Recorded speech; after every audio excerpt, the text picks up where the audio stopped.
This is PFF matchups and storylines to watch. Storyline of the game, Browns offensive struggles in October. Finding offensive production been an uphill battle for Cleveland. The issues ranging from poor pass protection, inconsistent quarterback play, resulting in the lowest EPA per play in the NFL through 5 weeks. Last week's problems were particularly alarming given Washington's lapses on defense. Browns totaled just 207 total net yards.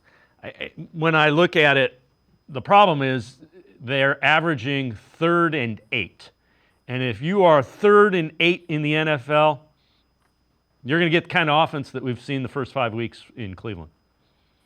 Totally agree, and they need to get in better situations, and this is a week where they really need to run the football because the Eagles, for us, are the 5th worst run D grade in football right now. The front seven struggle. Jalen Carter, even the superstar you just mentioned, he's been great in the pass rush, but not so great in run defense. The Eagles are very thin at linebacker. The Browns this week, if they have any chance to win this game, they have to find a way to run the ball between the tackles, milk the clock, make this a slow down, drag it out game, right? And this is the problem is the Browns, without Nick Chubb and with all the offensive line injuries, they've been struggling to run the football too and put themselves in good situations. So this is a week where if they find a way to run the football, they can give themselves a chance. Take the game out of Watson's hands. You just mentioned it. Get out of 3rd and 8. Get into 3rd and 2, 3rd and 3. Pick up first downs a little earlier. Find those explosive runs somewhere with Jerome Ford and Deontay Foreman, and then you have a shot because this Eagles run defense has really struggled all season.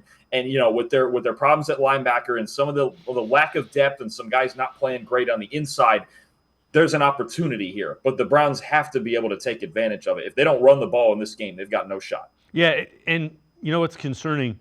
That offensive line that was ranked so high, they're just not as physical as they've been in the past. You're not. That's when I watch it. It's like, man, they're not moving people off the line of scrimmage at all.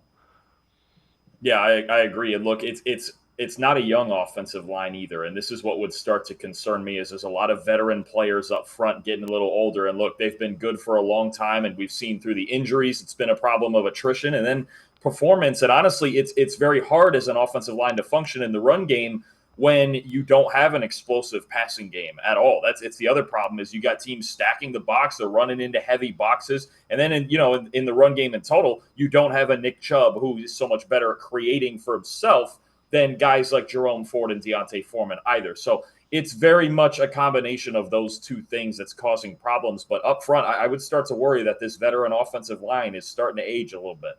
All right, matchup to watch. This also from PFF. Eagles right tackle Lane Johnson versus Browns edge rusher Zadarius Smith. After missing week 4, Johnson returns the lineup before going down. Veteran tackle had put together a 100.0 pass block efficiency rating and a 100% pass pro with that rate, having allowed no pressures across 87 sets in passing. Smith currently stands as the team's second leading pressure generator, 9 and sacks recorded with 3.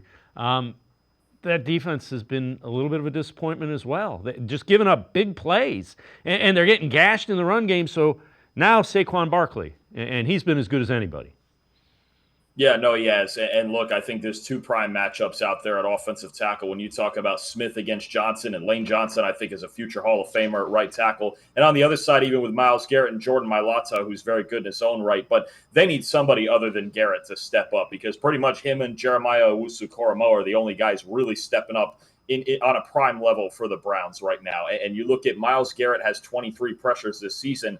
Nobody else has 10. They need help on the inside. Against 2 weeks ago against the Raiders, Garrett had 5 pressures and the rest of the team had 5 pressures. This defense cannot just be Myles Garrett, and we know he's playing through injuries as well. It can't just be Myles Garrett and then everybody else struggling, right? So Zadarius Smith is a huge key, like you mentioned, in the run and pass games on that other side because the Eagles, this may be the best pair of offensive tackles in the league. Mailata and Johnson are great players, and you have to get to Hurts. Look, Hurts has been forcing the ball. He's been committing turnover-worthy plays. He's got 11 in 4 games. But if you leave him back there clean, and now I believe A.J. Brown and Devontae Smith are coming back, he can still make the throws. We know what Jalen Hurts is capable of. Garrett and Smith beating these 2 primetime tackles for the Eagles are going to be a huge key to their success.